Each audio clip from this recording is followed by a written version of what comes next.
विक्रम और बेताल। भविष्यवाणी का अभिशाप। घनघोर अंधेरी रात थी। राजा विक्रम अपनी तेज तलवार हाथ में लिए दृढ़ निश्चय के साथ बेताल को पकड़ने आगे बढ़े। वह बेताल को अपने कंधे पर लाद कर ले जाने लगे, लेकिन बेताल हमेशा की तरह चालाकी से कहानी सुनाना शुरू कर देता है और शर्त रखता है, अगर कहानी सुनने के बाद तुमने उत्तर देने के लिए अपना मुंह खोला तो मैं उड़ जाऊंगा। राजा विक्रम ध्यान से सुनने लगते हैं और बेताल कहानी शुरू करता है। चंदनपुर गांव में एक बूढ़ी विधवा रहती थी। उसका एक बेटा था जिसका नाम विराट था। वृद्धा सिलाई का काम करके अपना और अपने बेटे का गुजारा करती थी, परंतु विराट एक बेहद आलसी और सपनों में खोए रहने वाला लड़का था। उसे सबसे अजीब बात यह थी कि वह जो भी सपना देखता वह सच हो जाता, लेकिन दुर्भाग्यवश उसे हमेशा बुरे सपने ही आते थे। एक रात विराट ने एक भयानक सपना देखा। उसने देखा कि गांव की बारात पर कुछ डाकू हमला कर रहे हैं, नवविवाहित दंपति को लूट रहे हैं और उन पर अत्याचार कर रहे हैं। सुबह होते ही जिस लड़की को उसने सपने में देखा था वह अपनी शादी का लहंगा सिलने के लिए उसकी मां के पास आई।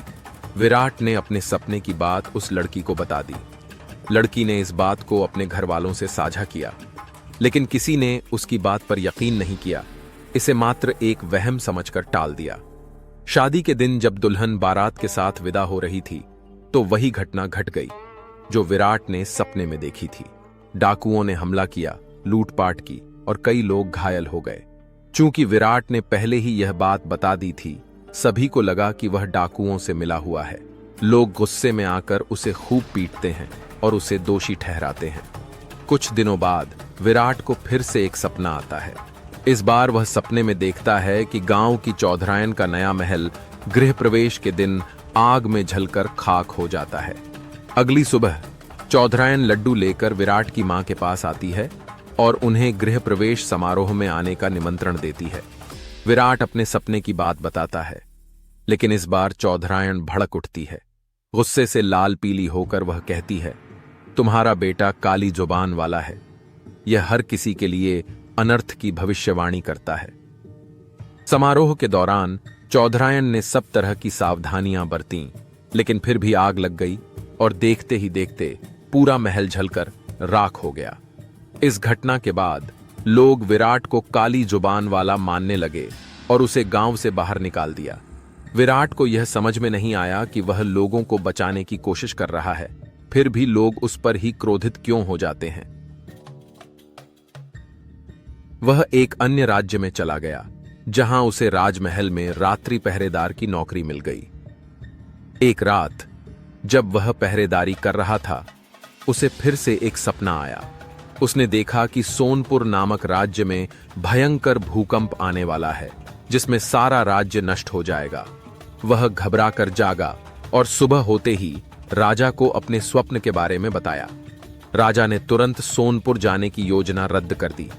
अगले ही दिन समाचार आया कि सोनपुर में भयंकर भूकंप आया और वहां एक भी व्यक्ति जीवित नहीं बचा। राजा ने विराट को बुलाकर उसे सोने का हार भेंट किया, क्योंकि उसकी भविष्यवाणी ने उसकी जान बचा ली थी। लेकिन राजा ने उसे उसी समय नौकरी से निकाल भी दिया। इतनी कहानी सुनाने के बाद बेताल ने विक्रम से पूछा, तो बताओ, राजा ने विराट को सोने का हार क्यों दिया और फिर उसे नौकरी से क्यों निकाला? राजा विक्रम ने बुद्धिमानी से उत्तर दिया, राजा ने विराट को सोने का हार इसलिए दिया क्योंकि उसकी भविष्यवाणी ने राजा की जान बचाई। लेकिन चूंकि विराट एक रात्रि पहरेदार था और वह अपनी ड्यूटी के दौरान सो गया था, इसलिए राजा ने उसे नौकरी से निकाल दिया। एक पहरेदार का काम सोना नहीं बल्कि जागते रहकर सुरक्षा करना होता है। विक्रम का उत्तर सुनते ही बेताल हंसते हुए बोला, राजन, तुमने सही उत्तर दिया। अब मैं उड़ जाता हूं। और यह कहकर बेताल राजा विक्रम के कंधे से छूटकर फिर से पेड़ पर लटक गया।